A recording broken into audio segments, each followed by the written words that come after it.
Hey, what's going on, guys? Welcome to a new video. So in this one then, we're going to be looking at some existing Facebook ads and just breaking down the kind of things that go into essentially a successful Facebook ad. Now, before we jump into it though, I just want to quickly mention I am giving away a free one-to-one consultation with me in this video. If you want to enter the draw, then all you have to do is simply like the video and leave a comment down below. And if you commented on my previous video, then just make sure you stay tuned to the end of this one where the winner will be announced. And with that being said then, let's jump straight into it.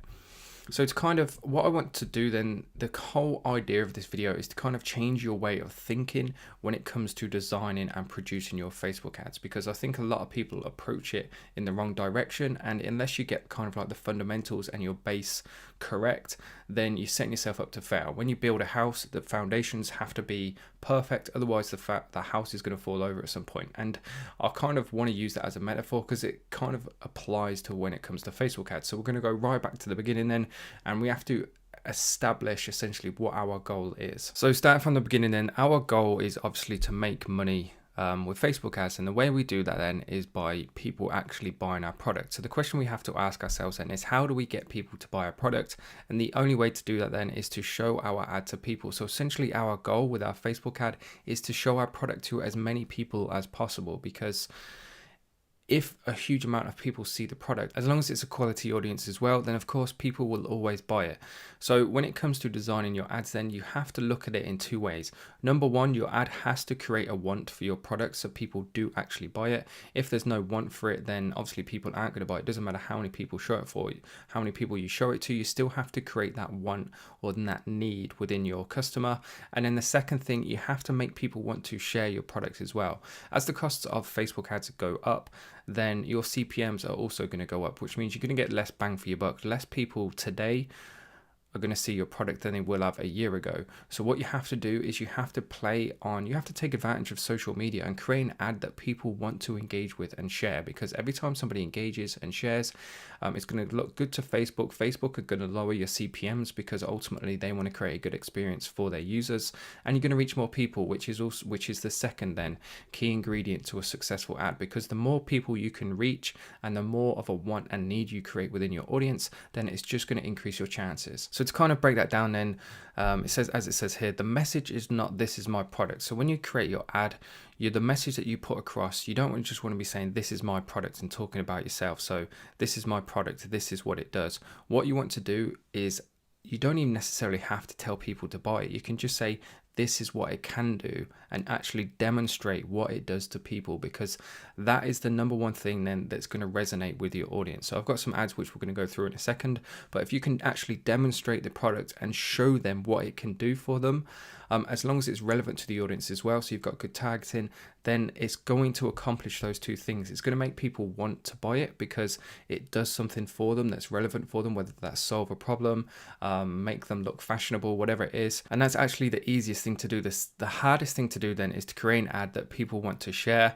And in my opinion, this is the most important thing, because if you can get people to share your ad for free, then it's not going to cost you any money to essentially gain those extra impressions. The average Facebook user, you can Google this, has 200 to 300 friends. Every time they share it, that's potentially how many people you're going to reach for free.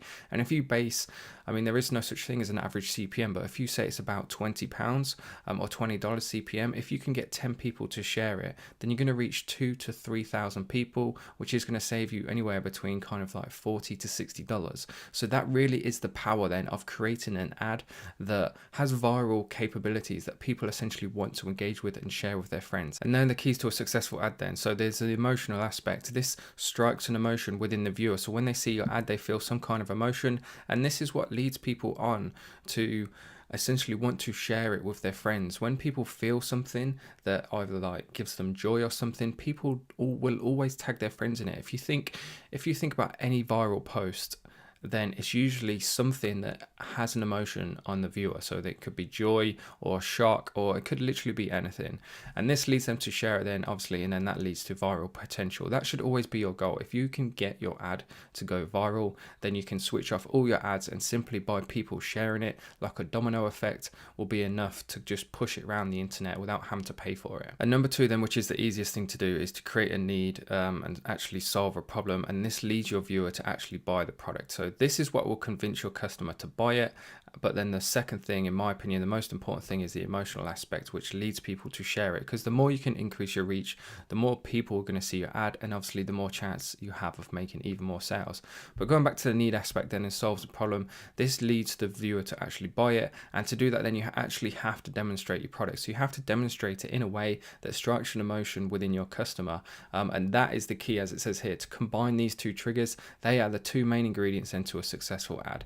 If you think about any kind of car ad or trainer ad, then it's not just a slideshow or a camera going around the car or a trainer. It's usually somebody running around and tracking them, showing like essentially what they can do, and it's usually cars driving on the road or cars parking themselves, because there's no better way to create a need than actually show somebody what the products can do for them. So anyway, all that being said, enough talking is done. Let's actually have a look at some examples. So the first thing I want to show you is, because everybody should do this who's running Facebook ads, is that go around on your Facebook page, create a new profile if you want to, and just go around liking all these different e-commerce websites, all these different dropshipping businesses, because what you'll find is that your newsfeed then becomes packed full of products like this. So this is people dropshipping, and this was a product actually that featured in one of my product idea videos.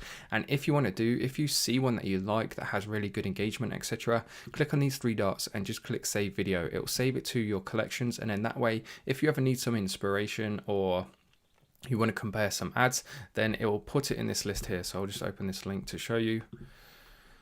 And as you can see, I've got all these different ads that I can then look back for inspiration and just for comparison reasons. So just to take this ad as an example then, because I think it's a really good ad. It's got a decent amount of engagement, nothing really that crazy at the moment, but you can see clearly then, especially that image there, in fact, if we can rewind it, it creates a need for the product by demonstrating it. It shows exactly what it does. So they've got a dog that's laid in the shade because it's warm, it's sunny, and it solves a problem. So it creates a need for the products that makes people want to actually buy it, which is a good thing, because that's the key ingredient number one. It makes people want to buy it, therefore people are going to buy it. But the second thing, the most important thing then, in my opinion, is to actually get people want to share it, because they can increase their reach, which will lower their CPMs. And when it comes to Facebook ads getting more and more expensive, they're only going to continue to do so unless you can get some help by creating that emotion within your audience for people to share it, then that's ultimately what's going to lead to long-term success, in my opinion. And I think they do a pretty good job with it. The fact they've got loads of different dogs, when people see dogs, then it does just create that. It's been proven, in fact, that just by stroking a dog releases endorphins in your mind and actually makes you feel better and less stressed, which is actually why the pet niches are some of the best niches when it comes to e-commerce, because they're so easy to advertise. Everybody who sees a dog being stupid, it just makes them smile. And regardless of whether they're interested in the product, if a animal is doing something stupid, then they want to share it with their friends. If you think about some of the most popular videos ever to hit the internet, going back now, like Keyboard Cat or whatever it was called, the reason that got so popular is because it's a cat playing the keyboard, and it had that emotion. It made people laugh, which meant people wanted to share it with their friends, because people want to make their friends laugh as well. With all that being said, then hopefully kind of coming around to the way I'm thinking, let's have a look at a couple more. The Dusty Doom, that's quite a popular one. The one I wanted to show you then were the indestructible shoes. So it's these ones here. Now the reason this one is so good, in my opinion, is because it creates a need for them, because it shows exactly what they do and what they can do for someone. But they also play on that emotional aspect too. Like, people watching this would be in shock, and shock is a really strong emotion. If you Google the strongest emotions someone can feel, then shock is one of them. People can die from shock. That's how much of a powerful emotion it actually is. And all the things that demonstrating the shoes do, so it's kind of combining the two ingredients, is quite shocking. Like, they'll protect your toes from heavy things, they're anti-slip, you can like stamp on nails and it's not going to penetrate them, which is like a shocking thing. So ads like this that combine those two key aspects are always going to do well, in my opinion. So let's have a look at one more thing then. That's nothing really that interesting about this. Now this is a really good ad, purely because it solves a really kind of important problem, or a really difficult problem that people genuinely have. The only thing I would say it was lacking was that emotional aspect.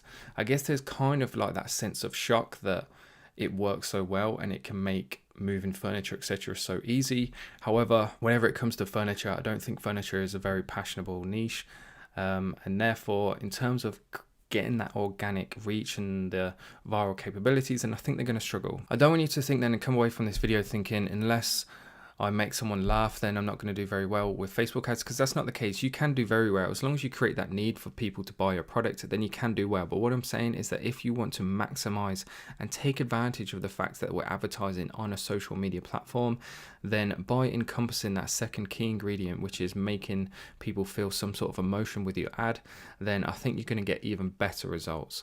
So they're kind of like the takeaways from the video then. Number one, make sure you create a need and a want for your product, because unless there is that need or want for it, people aren't going to buy it. And number two then, if you can, try and strike some sort of emotion within your customer, whether it's shock or enjoyment, whatever it is, because that's what's going to lead them to engaging with it and sharing it. And the more you can get people to do that, the more people you're going to reach, and then the more chance you have of making even more sales. And with that being said then guys, I'm going to wrap the video up. If you're still watching, then thank you very much. I hope you enjoyed the video. If you did, all I ask then is that you simply leave a like. And if you want to be entered into the raffle then for a chance to win the call with me, all you have to do is simply leave a comment down below as well. And with that being said then, let's get into announcing the winner of the previous video. Who are then guys on the previous video? If you haven't checked this one out yet, make sure you go and watch it. People seem to be enjoying it. We look at 3 dropshipping stores, so they are actually dropshipping themselves, and each have done over 7 figures, and we just look at the kind of things we can learn from them. So what Facebook ads they're running, what products they're selling, what their stores look like, etc. So if you haven't seen it yet, make sure you go check it out. But anyway, I'm just going to take the URL, head over to our random comment picker. So these competitions are 100% random. I have no say whatsoever in who the winner is, so please don't ask me to pick you. And the winner then of the previous video is Emil Vanderberg. Apologies if I haven't pronounced your name very right, but thank you very much then for commenting on my video. Make sure you reach out on Instagram then and we can get that call arranged. And guys, if you just want to get straight down to business, you don't want to keep trying your luck every single video, then you can actually just book a call right away. And if you want to do so, then just make sure you check out the link in the video description below. And with that being said then guys, thanks for tuning in, and I'll see you in the next one.